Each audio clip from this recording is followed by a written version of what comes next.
Hello students, welcome to my YouTube channel. और आज हम डिस्कस करेंगे crop production and management. 8th class का फर्स्ट चैप्टर है ये, और इसके बारे में आज हम डिस्कस करेंगे।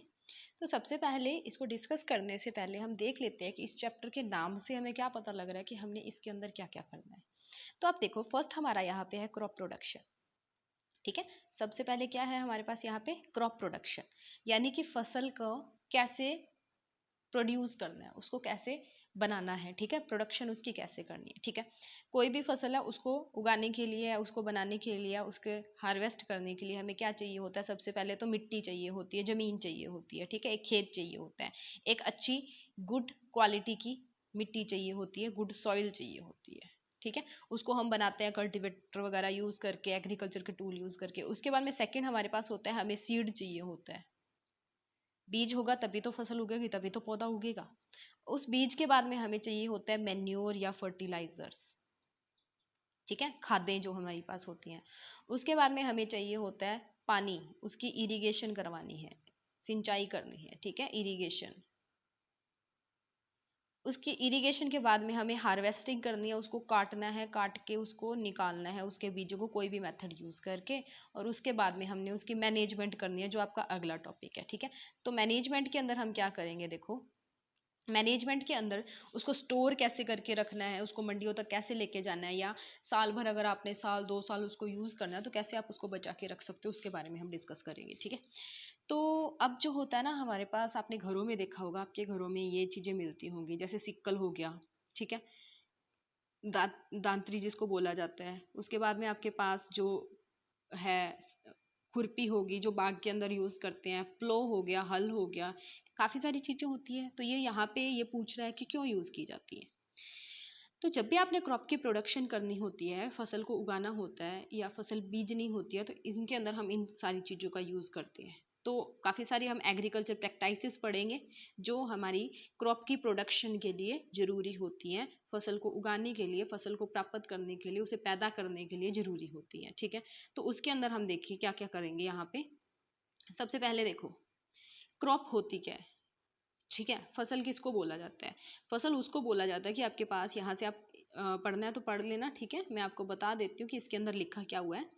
एक बड़ा सा खेत है, उस खेत में एक ही जैसे काफ़ी सारे पौधे, एक ही तरह के, एक ही बार में, एक ही टाइम पे ग्रो कर लेते हैं ना, उसको बोलते हैं फसल। जैसे आपने कनक देखी होगी, कनक के काफ़ी सारे बहुत ज़्यादा पौधे जो होते हैं वो एक ही खेत में लगाए जाते हैं, तो हम बोलते हैं कि वो कनक की फसल है। कोई एक पौधा यहाँ पे खड़ा है कनक का, मैं इसको ये तो नहीं बोल सकती ये कनक की फसल है। 10 पौधे खड़े हैं तो भी मैं नहीं बोल सकती। तो काफ़ी सारे पौधे जब कल्टीवेट किए जाते हैं या उगाए जाते हैं एक ही प्लेस के ऊपर, ठीक है, एक लार्ज स्केल के ऊपर, लार्ज स्केल मतलब काफ़ी सारे बड़े खेत के अंदर जब उगाए जाते हैं, उसको बोला जाता है क्रॉप। जैसे कनक की फसल आपको एग्जाम्पल भी दी हुई है। अब ये जो फसलें होती है ना, इनको 2 कैटेगरीज के अंदर डिवाइड किया जाता है। कौन कौन सी 2 कैटेगरीज के अंदर डिवाइड किया जाता है, अब वो कैटेगरीज हम करेंगे। उससे पहले वो कैटेगरीज आती क्यों है, वो आती है क्लाइमेट के कारण। आपने एसएसटी में पढ़ा होगा जलवायु। ठीक है, क्लाइमेट यानी कि कहीं का, जहाँ पे ये खेती करी है वहाँ का टेम्परेचर कैसा है, वहाँ पे बारिश कितनी हो रही है, वहाँ की मिट्टी कैसी है। ठीक है, वहाँ पे ह्यूमिडिटी कितनी है। तो ऐसे ये काफ़ी सारे फैक्टर्स होते हैं जो डिपेंड, एक रीजन से दूसरे रीजन में आप जब जाते हो ना, ये बदल जाते हैं। जैसे पंजाब से राजस्थान में जाओ, गर्मी बढ़ जाती है ना, वहाँ की मिट्टी, यहाँ पे जो मिट्टी होती है वो और होती है, वहाँ पे रेतीली मिट्टी पाई जाती है, तो वो भी तो बदलगी ना। तो ये जो क्लाइमेट के, जलवायु के जो बदलने के कारण चेंजेस आते हैं ना, उसके कारण जो क्रॉप है, फसलें हैं, उनको 2 भागों में बांटा गया है। वो 2 भाग कौन से हैं, वो 2 भाग हैं हमारे पास ये फर्स्ट इज रबी क्रॉप और दूसरा हमारे पास होता है खरीफ की फसल। ठीक है, तो रबी और खरीफ के अंदर फर्क क्या होता है। ठीक है, याद कराती हूँ। के से क्या होता है, काला होना। के से क्या होती है, खरीफ। अब काले कब होते हो, गर्मियों में। गर्मी कब से कब तक होती है, जून से लेकर सितंबर तक। काले कब होते हैं, गर्मियों में। गर्मी कब होती है, जून से लेकर सितंबर तक। और बारिश का मौसम भी कब आता है, सावन भी कब आता है, गर्मियों में। ठीक है, तो रेन भी कब आती है, गर्मियों में। ठीक है, तो खरीफ फसलें क्या होती हैं, जो गर्मियों में उगाई जाती है, रेनी सीजन के अंदर, जून से लेकर सितंबर तक। हो गया, याद हुआ। ठीक है, दोबारा बताती हूँ। खरीफ की फसल याद करना है। अब के से खरीफ है, के से काला होना, काले कब होते हो? गर्मी में। गर्मी कब से कब तक चलती है? जून में बहुत ज़्यादा गर्मी होती है और सितंबर तक चलती है। उसके बाद में दशहरे के बाद में अक्टूबर में जाके गर्मी कम होनी शुरू हो जाती है। अब जो बारिश आती है, सावन होता है, ये काफ़ी सारी चीज़ें होती है, ये गर्मियों में ही तो होती है। तो रेन भी किस में आती है ज़्यादा? गर्मियों में आती है। तो खरीफ की फसलें वो होती हैं जो जून से सितंबर तक बीजी जाती है रेनी सीजन के अंदर। खत्म। ठीक है, तो ये आपको याद हो गया। अब आपने याद करना है इसकी एग्जाम्पल। तो देखो, के से खरीफ, के से कपास। कपास को इंग्लिश में बोला जाता है कॉटन, नरमा, इसको आप ये भी बोल सकते हो कॉटन। ठीक है, दूसरी एग्जाम्पल है इसकी मूंगफली, ग्राउंड नट। सर्दियों में खाते हो ना, पर आपको आपकी मम्मी ने ऐसा बोला सुना होगा कि बहुत ज्यादा मूंगफली नहीं खानी, गर्म होती है। गर्म होती है मतलब गर्मी में पैदा की गई है। ठीक है, तो ये खरीफ की दो एग्जाम्पल मैंने आपको बता दी। खरीफ की दो एग्जाम्पल ग्राउंड नट और कॉटन, दोनों याद रहेंगी। इसके अलावा मक्की भी आप कर सकते हो। नेक्स्ट हमारे पास है रबी क्रॉप्स। रबी क्रॉप्स कब होती हैं? आप देखो, गर्मियों की होगी तो सर्दियों के अंदर जो होगी, यानी कि जो विंटर सीजन में फसलें उगाई जाती हैं उनको बोला जाता है रबी क्रॉप। अब विंटर कब से कब होता है? अब मैंने बोला सितंबर में गर्मी खत्म होगी तो अक्टूबर में क्या आ गया? सर्दी। और जून तक चली थी तो ये कब तक चलेगा? मार्च तक। अप्रैल जो हमारा महीना है वो ऐसा महीना होता है जिसके अंदर ना ज्यादा गर्मी ना सर्दी, बीच बीच वाला रहता है। ठीक है, तो अप्रैल को आपने इंक्लूड नहीं करना। अक्टूबर से मार्च तक। अब इसकी एग्जाम्पल सबसे आपको पता ही है, मार्च में अभी भी आप देखते आ रहे हो कौन सी फसलें निकल रही हैं? वीट की, कनक। अब कनक होती है, कनक के साथ आपने देखा होगा सरसों भी होती है, तो इसको याद करने का और तरीका हो गया कि मस्टर्ड, सरसों, कनक। तो दो एग्जाम्पल्स याद हो गए रबी क्रॉप्स के भी। ठीक है, तो ये जो है ये विंटर सीजन के अंदर उगाई जाती हैं अक्टूबर से लेके मार्च तक। इसके अलावा कुछ ऐसी पल्सेस यानी कि दालें होती हैं और जो सब्जियां होती हैं वो काफ़ी हिस्सों के अंदर, समर के अंदर, गर्मियों के अंदर भी उगाई जाती हैं। जो फॉर एग्जांपल आप ले लो पी, मटर का पौधा जो होता है, उसके अंदर कुछ हाइब्रिड क्वालिटीज ऐसी आनी शुरू हो गई हैं कि जो किसी भी मौसम के अंदर ग्रो की जा सकती है। ठीक है, अब हमने क्या करना है, कुछ ऐसी प्रैक्टिसेस को देखना है जो एग्रीकल्चर के अंदर हम यूज करते हैं, फसल को पैदा करने के लिए उनका यूज करते हैं। वो प्रैक्टिसेस एग्रीकल्चर के, वो मेथड्स हम देखेंगे कि पहले क्या करना है, उसके बाद क्या करना है, उसके बाद क्या करना है, फर्स्ट स्टेप क्या और लास्ट स्टेप क्या है। ठीक है, तो ये आपको सामने दी हुई है। ये सारी जो यहाँ पे आपको दी हुई है ये है एग्रीकल्चर की प्रैक्टिसेस। सबसे पहले मिट्टी को तैयार करना है, प्लो करना है, हल चलाना है, उसको नरम करना है। उसके बाद में उसमें बीज लगाना है। अब मिट्टी को नरम आप क्या करते हो, अगर तो वो पहले से ड्राई है तो पहले पानी लगाते हो, उसके बाद में 3-4 दिन वेट करते हो, जब वो ठीक ठीक हो जाती है, ना ड्राई ना वेट, यानी कि ना सूखी ना गीली, तब उसके अंदर हल चलाया जाता है, उसको नरम किया जाता है। ठीक है, उसको मुलायम किया जाता है, उसको लूजेंड किया जाता है और उसको टर्न किया जाता है कि नीचे वाली मिट्टी ऊपर, ऊपर वाली मिट्टी नीचे आ जाए, उसके लिए हल चलाया जाता है। उसके बाद में क्या है, उसके अंदर मैन्योर ऐड की जाती है, फर्टिलाइजर्स। मैन्योर और फर्टिलाइजर आपको पता होगा, रासायनिक खाद और एक जो नेचुरल खाद, प्राकृतिक जो होती है, उसको बोला जाता है। अब खाद डालने के बाद में उनको पानी तो पिलाना पड़ेगा, पानी के बिना तो मर जाएंगे, पौधे हैं, लिविंग थिंग्स आर, तो लिविंग थिंग्स के लिए पानी कंपलसरी होता है। उसके बाद में प्रोटेक्टिंग फ्रॉम वीड्स, जो उनके अंदर घास उग रहा है किसी भी तरह का जो उनको खराब करेगा उसको निकालना। ठीक है, तो हमारे पास दो चीजें होती हैं, एक होता है इंसेक्ट्स। ठीक है, उनको हम निकालते हैं, उनके लिए हम यूज करते हैं इंसेक्टिसाइड। ठीक है, उसके लिए यूज करते हैं इंसेक्टिसाइड। दूसरे हमारे पास होते हैं वीड, जिनकी बात हम यहाँ पे कर रहे हैं। वीड होते हैं नदीन। नदीन यानी कि कोई घास फूस जो खराब करता है फसल को, आपने देखे होंगे खेत में बहुत सारे होते हैं, इनके लिए हम यूज करते हैं वीडीसाइड। वीडीसाइड, क्लियर, नदीन नाशक बोला जाता है इसको, वीडीसाइड। इनको खत्म करने के लिए, इनको रोकने के लिए ऐसी स्प्रे की जाती है, उसको नदीनाशक बोला जाता है। जो कीड़ों को मारने के लिए यूज की जाती है उसको कीटनाशक बोलते हैं या इंसेक्टिसाइड बोलते हैं। उसके बाद में क्या किया जाता है, हार्वेस्ट किया जाता है, फसल को निकाला जाता है। ठीक है, उसके जो थ्रेशर का यूज करके, कंबाइन का यूज करके, या हाथों से, या कैसे भी कोई मेथड यूज करके उसको निकाला जाता है। उसके बाद में उसको क्या किया जाता है, साल भर, 2-3 साल भर, उम्र भर यूज करना है तो उसके लिए स्टोर किया जाता है, उसको बचा के रखा जाता है। चाहे वो लोहे के ट्रंक में स्टोर करना है, चाहे वो किसी कमरे के अंदर स्टोर करना है, ताकि उसको बाहर से पानी वगैरह उससे बचा के रखा जा सके। ठीक है, तो 1 बाय 1 हम इन सब की डिस्कशन करेंगे जो भी ऊपर हमने मेथड किए हैं। तो शुरू करते हैं। सबसे पहले प्रिपरेशन ऑफ सॉइल। सॉइल को प्रिपेयर करना है। देखो, सॉइल को प्रिपेयर करने के लिए ना, पहली बात तो सॉइल को प्रिपेयर करना होता क्या है, तो उसके लिए मैं आपको बता दूं कि इस सॉइल के अंदर क्या किया जाता है, हल चलाया जाता है। हल चलाते हैं ऐसे। पुराने टाइम में ऐसा एक हल होता था, ऐसे आगे से एक डंडी निकल के जाती थी, ये वाला जो हिस्सा है यहाँ पे 2 बैल होते थे और यहाँ पे एक बंदा खड़ा होता था ऐसा, ये हल चलाता था, ठीक है, ऐसे ये इसको चलाता होता था। ये इतना हिस्सा जो इसका है वो लोहे का बना होता था, बहुत नुकीला होता था और मिट्टी के अंदर चलता था और मिट्टी को क्या करता था, मुलायम करता जाता था, ठीक है। आजकल क्या यूज होता है, आजकल मिट्टी को प्रिपरेशन ऑफ सॉइल करने के लिए कल्टीवेटर यूज होते हैं। अब कल्टीवेटर क्या होते हैं, तो कल्टीवेटर होते हैं ऐसे एक पूरा सिस्टम बना होता है, उस सिस्टम के साथ ऐसे काफी सारे हल लगाए होते हैं, 10 भी होते हैं, 12 भी होते हैं, 7-8 भी होते हैं, काफी सारे होते हैं। तो उनको ट्रैक्टर की सहायता से, यहाँ पे ट्रैक्टर होता है, उसके ट्रैक्टर की सहायता से खींचा जाता है और मिट्टी के अंदर चलाया जाता है। ये भी जो हिस्से होते हैं ये नुकीले होते हैं और ये मिट्टी के अंदर जाते हैं और मिट्टी को क्या कर देते हैं, मुलायम कर देते हैं, सॉफ्ट कर देते हैं, ठीक है। तो प्रिपरेशन ऑफ सॉइल के अंदर यही चीज है। अब ये बात है कि हम मिट्टी तैयार क्यों करते हैं, उसको मुलायम क्यों करते हैं, तो मिट्टी के अंदर पाए जाते हैं अर्थवॉर्म्स, केंचुए या कुछ और माइक्रोब्स, ठीक है।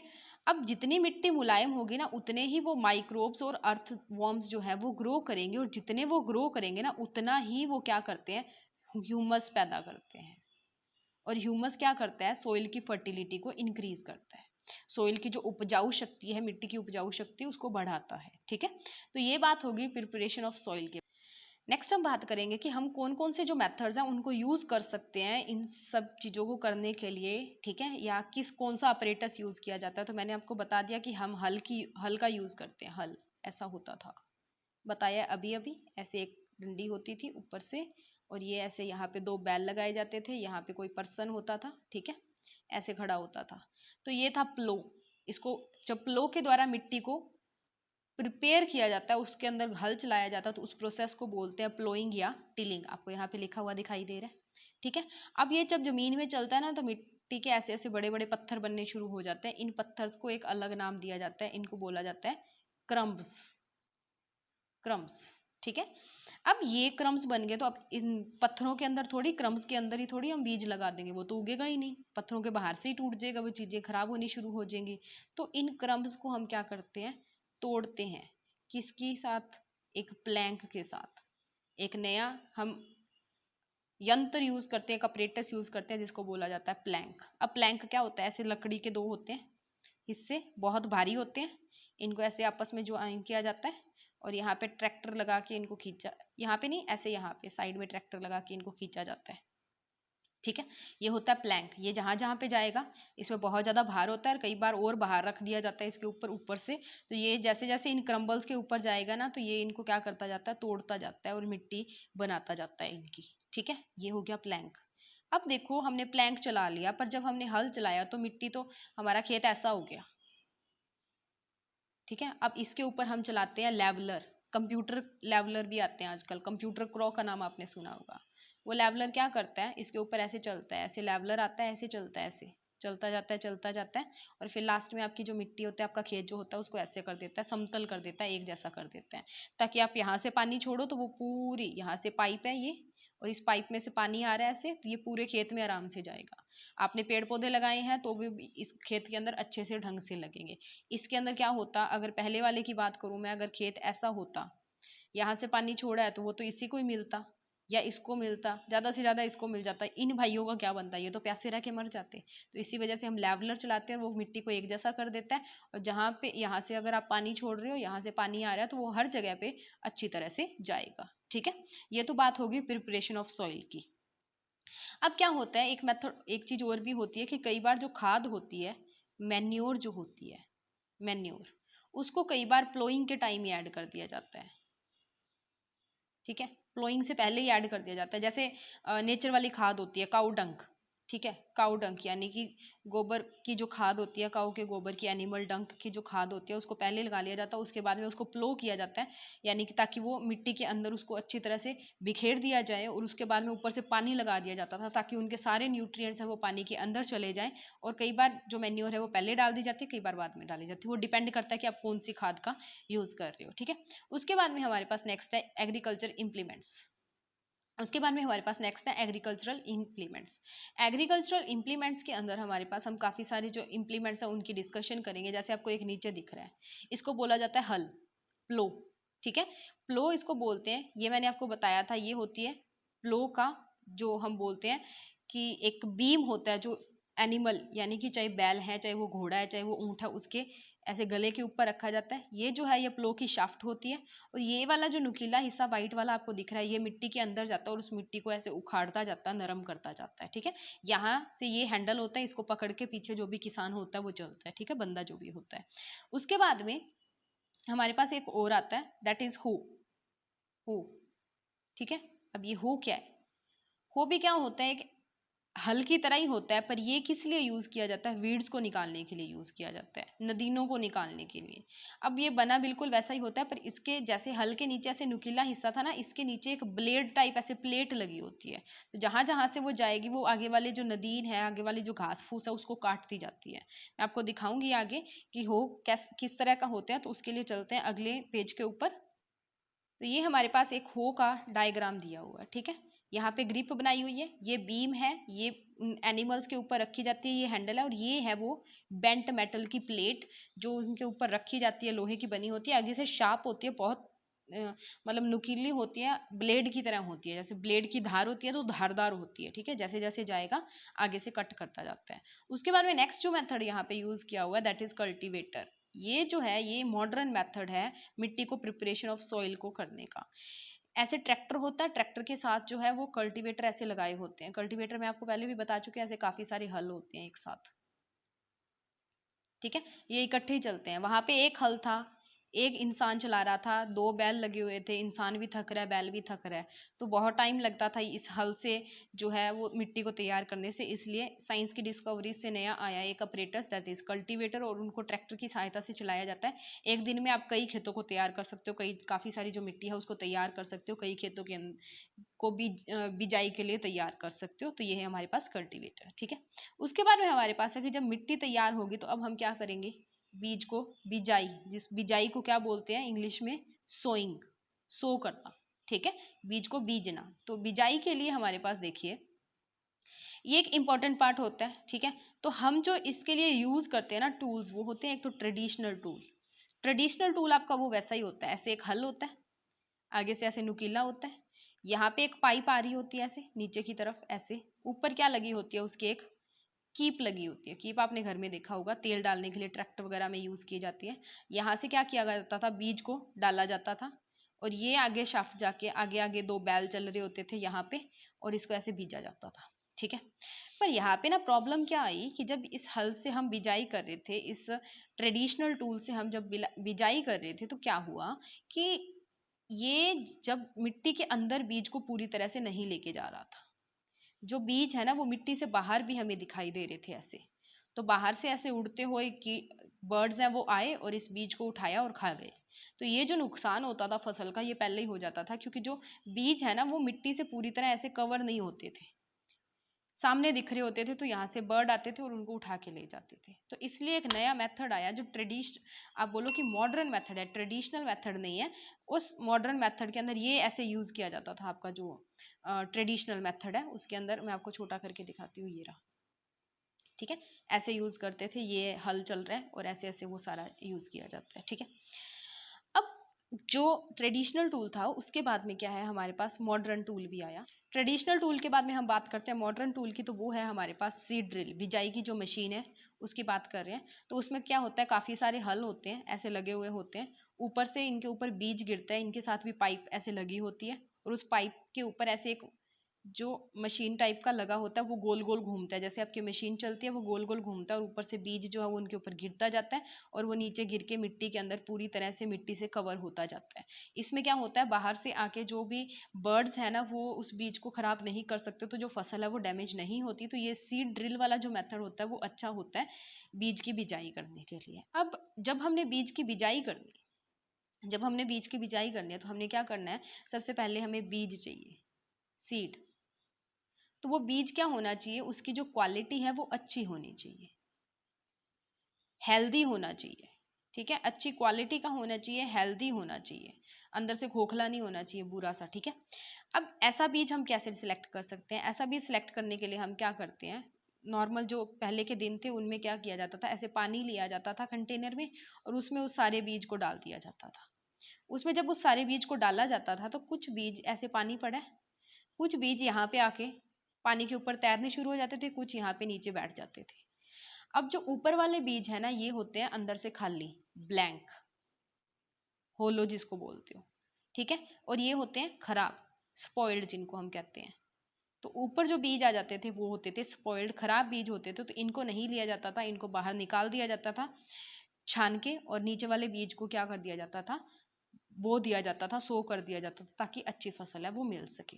इसको आप घर पे भी करके देख सकते हो। उसके लिए आपने क्या करना है, ऐसे एक पानी का गिलास लेना है, उसके अंदर ऐसे पानी डालना है, ऊपर से एक मुट्ठी कनक लेनी है, वो इसके अंदर डाल देनी है। थोड़े टाइम तक देखना है कि कनक के कितने दाने नीचे बैठ रहे हैं और कितने दाने इस पानी के ऊपर आके ऐसे फ्लोट करने, तैरना शुरू हो जाते हैं, ठीक है। तो ये हो गया, हमने दो मेथड्स कर लिए। एक तो हमने सॉइल तैयार कर ली, प्रिपरेशन ऑफ सॉइल के बारे में पढ़ लिया, प्रिपरेशन ऑफ सॉइल, और दूसरा हमने पढ़ लिया सॉइंग। नेक्स्ट जो मेथड है हमारा मैन्योर डालने का और फर्टिलाइजर्स डालने का और इरिगेशन करने का, वो हम करेंगे नेक्स्ट वीडियो के अंदर, ठीक है। तो आज के लिए आप इतना ही पढ़ोगे। नेक्स्ट वीडियो के अंदर हम करेंगे एडिंग मैन्योर एंड फर्टिलाइजर्स, और अगला करेंगे इससे आगे हम इरिगेशन के बारे में डिस्कस करेंगे, ठीक है। तो मैन्योर्स और इरिगेशन के बाद में हम बाकी जो हार्वेस्टिंग और वो है वो नेक्स्ट वीडियो के अंदर डिस्कस करेंगे, ठीक है। Please subscribe our channel and press the bell icon for more updates.